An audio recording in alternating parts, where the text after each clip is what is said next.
तूफान में भी है खुशी की लहर, हिम्मत ना हारो, জিত কর হি রহেগি জিন্দেগি কি সফর। বন্ধুরা, ঠিক এইরকমই ছিল তামিম ইকবালের বিপিএলের সেই কাহিনী। 2022 সালের সেই স্মৃতিকে আজ ভুলিয়ে দিলেন কুমিল্লাকে হারিয়ে।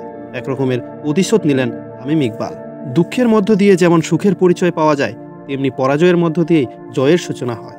তামিম ইকবাল দেখিয়ে দিলেন বিপিএল ফাইনালের ট্রফি নিয়ে। তামিমের হাত ধরেই প্রথম শিরোপা বরিশালের। 2022 সালের ফাইনালে কুমিল্লা ভিক্টোরিয়ান্সের বিপক্ষে 1 রানে হেরে শিরোপা হাতছাড়া করেছিল ফরচুন বরিশাল। শেষের নাটকীয়তার ভাগ্যের কাছেই হার মানতে হয়েছিল তাদের। কাছাকাছি গিয়েও স্বপ্ন ছুঁতে না পারার যন্ত্রণা বছর দুয়েক ধরেই বয়ে বেড়াচ্ছে বরিশাল। অবশেষে আরও একবার ফাইনালে কুমিল্লাকে পেয়ে সেই ক্ষতে প্রলেপ দেওয়ার সুযোগ আসে। এবার ভাগ্য সঙ্গেই ছিল ফরচুনদের। কুমিল্লাকে 6 উইকেটে হারিয়ে প্রথমবার চ্যাম্পিয়ন হয়েছে বরিশাল।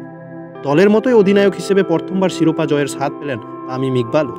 শুক্রবার 1 মার্চ মিরপুর শেরি বাংলা স্টেডিয়ামে দশম আসরের ফাইনালে টস হেরে আগে ব্যাট করতে নেমে নির্ধারিত 20 ওভারে 6 উইকেট হারিয়ে 154 রান তোলে কুমিল্লা ভিক্টোরিয়ান্স।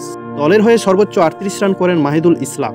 জবাবে খেলতে নেমে 19 ওভারে 4 উইকেট হারিয়ে জয়ের বন্দরে পৌঁছে যায় বরিশাল। দলের হয়ে সর্বোচ্চ 46 রান এসেছে কাইল মার্সের ব্যাট থেকে। তাছাড়া 39 রান করেছেন তামিম ইকবাল। 155 রানের লক্ষ্য তাড়া করতে নেমে দুর্দান্ত শুরু করেন দুই ওপেনার তামিম ইকবাল ও মেহেদী হাসান মিরাজ। উদ্বোধনী জুটিতে 8 ওভারে 76 রান যোগ করে দলকে শক্ত ভিত গড়ে দেন তারা। 26 বলে 39 রান করে তামিম ফিরলে ভাঙে সেই জুটি। তামিমের ফেরার পর অবশ্য বেশিক্ষণ আর টিকতে পারেননি মিরাজও। এই ম্যাকশিফট ওপেনার মঈন আলীকে উড়িয়ে মারতে গিয়ে লঙ্ঘনে জনসন চার্লসের হাতে ধরা পড়েন।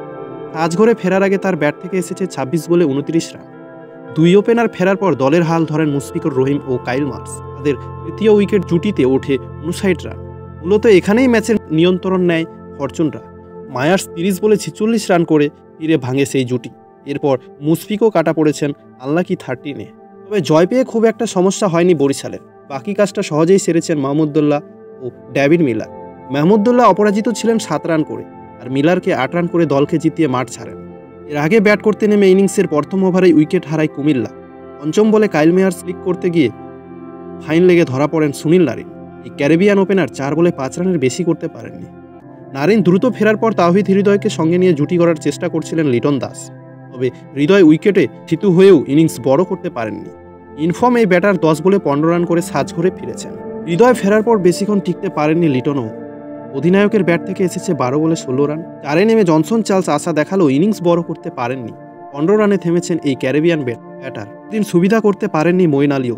এই ইংলিশ ব্যাটার দলকে বিপদে ফেলে সাজঘরে ফিরেছেন 6 বলে 3 রান করে। 79 রানে টপ অর্ডারের 5 ব্যাটারকে হারিয়ে যখন ধুঁকছে কুমিল্লা, তখন দলের হাল ধরেন মাহিদুল ইসলাম ও জাকির আলী। অঙ্কনের ব্যাট থেকে এসেছে সর্বোচ্চ 38 রান। অঙ্কন ফেরার পর শেষ দিকে ঝড় তোলেন আন্দ্রে রাশেদ। এই ক্যারিবিয়ান হার্ড হিটার 14 বলে করেছেন অপরাজিত 27 রান। এর মধ্যে 19তম ওভারেই নিয়েছেন 21 রান। অপরাজিত 20 রানের ইনিংসে এক প্রান্ত আগলে রেখেছিলেন জাকির আলী, কিন্তু শেষমেশ রক্ষা হয়নি। অবশেষে বিপিএল ফাইনালের ট্রফিটা নিলেন সেই তামিম ইকবাল ও মাহমুদুল্লাহর সেই দল। তো বন্ধুরা, ভিডিওটি ভালো লাগলে অবশ্যই লাইক করো, কমেন্ট করো এবং সাবস্ক্রাইব করতে ভুলো না।